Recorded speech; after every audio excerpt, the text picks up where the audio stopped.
अशाच ताज्या व महत्त्वाच्या घडामोडी जाणून घेण्यासाठी आमच्या शेतकरी वार्ता न्यूज MS-20 चॅनलला लाईक, सबस्क्राईब व शेअर करा. स्वागत करतोय. खरं तर बाजार समितीचा सभापती पदाचा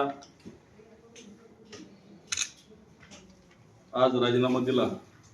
हा प्रवास मोठा जरी असला तरी विश्वास आणि आदरणीय नानांनी संधी दिली. 17ला पण दिली, 17 ते 20 आणि आता 23 ते 25. बाजार समितीचा कारभार चालवताना आपण सगळ्यांनी, सगळ्या संचालकांनी, नानांनी, सन्माननीय राज्याचे मुख्यमंत्री फडणवीस साहेब, सन्माननीय केंद्रीय मंत्री दानवे साहेब, बहुजन कल्याण मंत्री साहेब, केंद्रीय माजी मंत्री कराड साहेब आणि आमच्या विभागाचे सन्माननीय आमदार अनुराग चव्हाण यांच्या सर्वांचं या ठिकाणी योगदान, सहकार्य, मार्गदर्शन महत्त्वाचं होतं. त्याचबरोबर आमचे सर्व संचालक मंडळ, या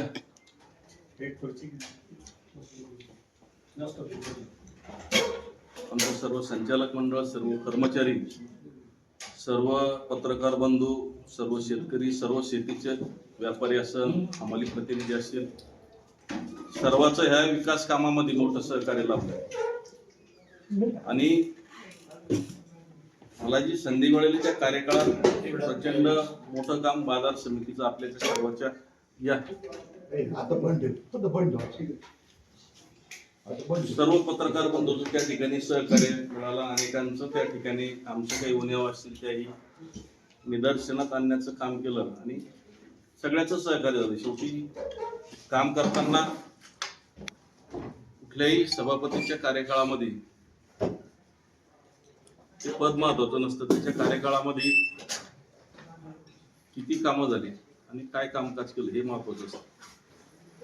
आणि आपण पाहिलं असन या मागची 3 वर्ष आणि हे 2.5 वर्षामध्ये छत्रपती शिवाजी महाराजांचा अश्वरूढ पुतळा असेल, करमाड येथे हरिभाऊ बागडे उपबाजारपेठेची उभारणी असेल, करमाड येथे टमाटे डाळी मार्केटची उभारणी असेल, छत्रपती संभाजीनगर येथील मुख्य आवारातील हरिभाऊ बागडे शेतकरी बाजार संकुलन असेल, फुल मार्केट असेल, कांदा मार्केट असेल, फळे मार्केट असेल, अशा विशिष्ट गोष्टी स्वतंत्र मार्केट तयार करण्याचा आपण त्या ठिकाणी प्रयत्न केला. पिसादी रोड लगतचं शॉपिंग कॉम्प्लेक्स असेल, नवीन पेट्रोल पंप सुरू करण्याचं काम असेल, 4 नवीन शौचालय उभारण्याचं काम असेल, 100 मेट्रिक टनाची 2 गोदाम उभारण्याचं काम असेल, बाजार समितीच्या मुख्य कार्यालयात इमारतीची आपण जे बसलो हे उभारण्याचं काम असेल, शेल हॉल क्रमांक 1 ते 5 त्याला रंगरंगोटी करून जे पत्रगळ होते ते बदलण्याचं काम असेल, त्याचं नूतनीकरणाचं काम केलं. संपूर्ण मार्केट CCTV कॅमेरे खाली आपण अद्ययावत केलंय. संपूर्ण मार्केटमध्ये स्ट्रीट लाईट असेल, हायमास्ट असेल, ही सर्व अद्ययावत आपण या ठिकाणी कामकाज केली. मुख्य बाजारावरील रस्ते, संपूर्ण रस्ते कॉन्क्रीट करण्याचं काम असेल. 1996 पासून रेणुका माता मंदिरचा जो रस्ता प्रलंबित होता तो मोकळा करण्याचं काम असेल.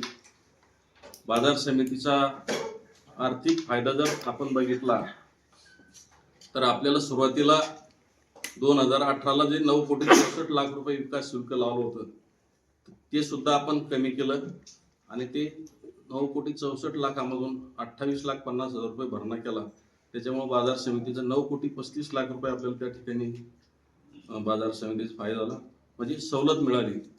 मनापाने आकारले 11 कोटी 33 लाख 2019-20ला तिचेही आपण मालमत्ता कर कमी करून 2 कोटी 58 लाख रुपये आपण त्या ठिकाणी केला. त्या कर आकारणीमध्ये सुद्धा आपल्याला 8 कोटी 75 लाख रुपयाचा बाजार समितीला सवलत मिळाली.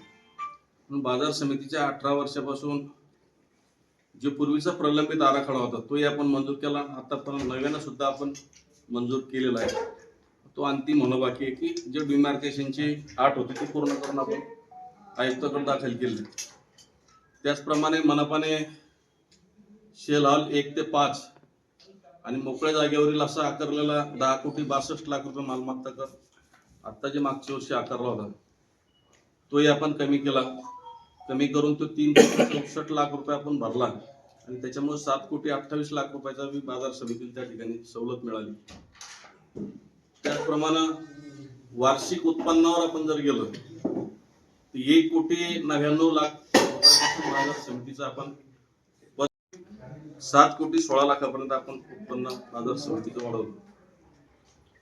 म्हणून सामाजिक बांधिलकी म्हणून आपण माझ्या कार्यकाळामध्ये जी कामकाज झालंय, शेतकऱ्याला एक जेवणाच्या व्यवस्थानाची आपण एक योजना चालू केली.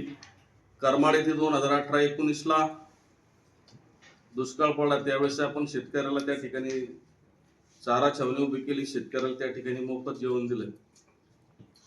तत्कालीन मुख्यमंत्री फडणवीस साहेब यांच्या कार्यकाळात बाजार समितीचा कांदा विक्रीचा अनुदान असेल तोही आपण शेतकऱ्याला मिळवून दिलं. 19 साली जिल्ह्यात जी पूर परिस्थिती निर्माण झाली त्यावेळेस आपण 11,82,000 रुपये शासनाला निधी आपण बाजार समितीच्या वतीने दिला. 2025 लाही आपण 10 लाख रुपये आपण बाजार समितीच्या वतीने पूरग्रस्तांना निधी दिला. आणि ही मागची कामं झाली. आता पुरवतात जात असलेली कामं त्या ठिकाणी प्रामुख्यानं आपलं शेतकरीच्या मुलासाठी वसतिगृहाचं काम त्या ठिकाणी चालू होतं. ते काही टेक्निकल परवानगीमुळे थांबलेलं आहे, परंतु पुढच्या काळातही ते सुरू होईल. पद्मश्री सकाराम पाटील उपबाजारपेठ पिंपरी त्या ठिकाणी आपण काम कॉम्प्लेक्सचं काम पूर्ण झालंय. पाठीमागचं संरक्षण भीत असेल, त्यानंतर तिथे शेलवाले असेल, त्याच्याही वर्क ऑर्डर दिलेले आहेत, पण त्याही परवानगीमुळे टाउन प्लॅनिंगच्या काही विषयामुळे थांबले, तेही चालू होतील. उपबाजारपेठ लाडसंगी या ठिकाणी सुद्धा आपण 13 एकर जमीन खरेदी करून त्या ठिकाणी मार्केट उभारणीचं कामकाज हाती घेतलंय. त्याचे आपण वर्क ऑर्डर दिलेले आहेत. तेही बांधकाम परवानगी टाउन प्लॅनिंगची मिळाल्यानंतर सुरू होईल.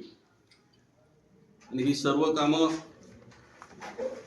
त्यानंतर आता आपण जे जनरल शॉपिंगमध्ये आपलं काही कॉन्क्रीटचं काम बाकी आहे, तिथले आपण निविदा करून तिथली कामाची वर्क ऑर्डर दिलेली आहे.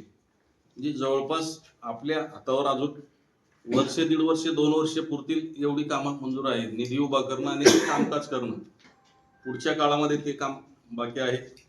या ठिकाणी या सगळ्या कामाला आपल्यासह सर्व संचालकाचं, सर्व आमचे कार्यकर्ते असतील, नेते असतील, यांचं सगळ्याचं पाठबळ मिळालेलं आहे.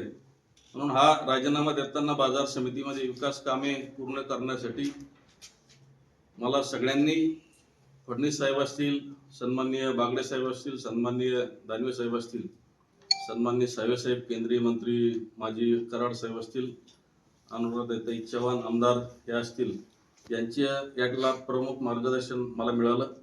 संचालक मंडळ, सर्व कर्मचारी, शेतकरी बांधव, व्यापारी बांधव, पत्रकार बांधव तथा सर्व मित्र परिवार आपल्या सर्व वेळोवेळी सहकार्य लाभले. यामुळे बाजार समितीची विकासाची वेगळी उंची गाठणे शक्य झाले.